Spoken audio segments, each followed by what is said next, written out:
Hey, what's up everybody? Today I'm going to be talking about my experience with my husband being at AIT so far.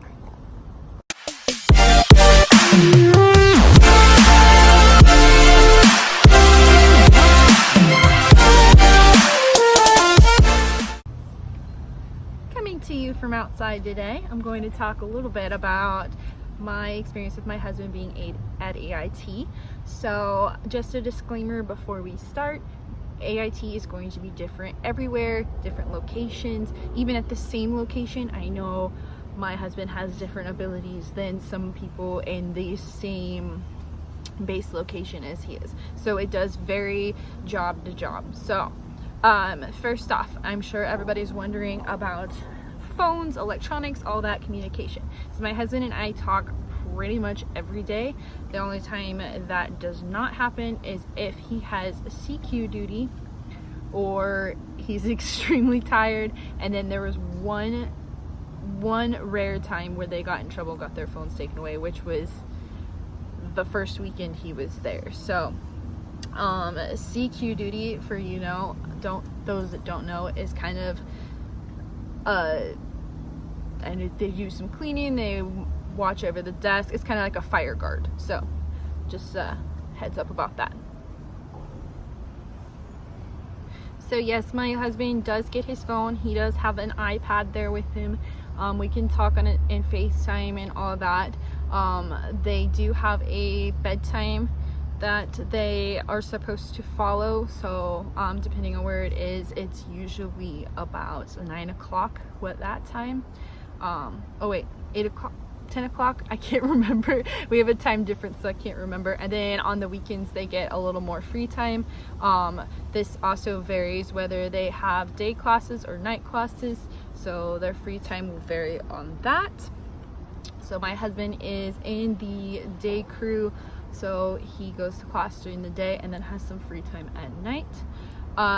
So I know that there are some people that do not get phones right off the bat. So there are some jobs that you are not allowed to have your phone until you hit phase 5. So what phase 5 is you hit a minimum requirement on your PT test, and then you get to have a little bit more freedom. So you do get phones before that for the most part. Again, this will vary AIT to AIT. So phasing up. So phase 4 is where they'll start when they first get to AIT.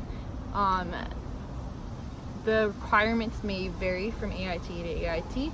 Once they hit those minimum requirements, I know they have to do a bunch of tasks and have certain PT scores.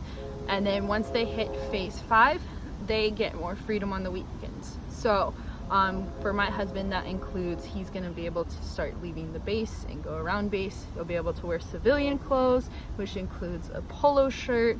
So that is what that means. There's a fuzzy. I thought it was a bug. So as far as the length of AIT, this is going to vary from job to job. So you could have anywhere from 6 weeks to almost 2 years of AIT. My husband's thankfully is around 17 weeks. So he will be done here in about 2 or so months. So that job will vary. They also can still have the same they can be recycled still. So if they get injured or miss a certain time of class, they can also get recycled and have to start over at a certain point, just like at basic. There are drill sergeants there, so they still have to meet certain standards with their cleanliness, room cleanliness. They're usually in a room with about 2 to 3 other guys. So they're still roommates, they're just not in like as big of a quarters. They still have to meet cleanliness issues, all the uniform requirements, so on and so forth. So there's just a little more freedom. I know when my husband first got there, and even guys that are still coming in from basic, there's kind of like a cultural shock to them, because it's like, oh my gosh, you guys have so much more freedom here than we did at basic. So that is one thing that I know from this experience so far. So that is pretty much all I'm going to cover with AIT. There are so many different jobs and different standards at different places that it's really hard to make a video on this, that it's kind of generalized for everybody. So again, there will be more time for communication and all that, but again, it varies from a job to job. The experience at each AIT is going to be different as well. Each one does things differently. I know schedule wise, my husband's getting up at 4:30ish every morning, doing PT, going to class about once a week. He has to do a test, and then they do a PT test about once a month, and then if they pass that PT standards, they're allowed to phase up. Again, this varies from job to job, AIT to AIT, location to location, and so on and so forth. So take everything I say with a grain of salt. Be excited that you could possibly have a little more communication with your soldier, but also be prepared that it could be different for your soldier's AIT location.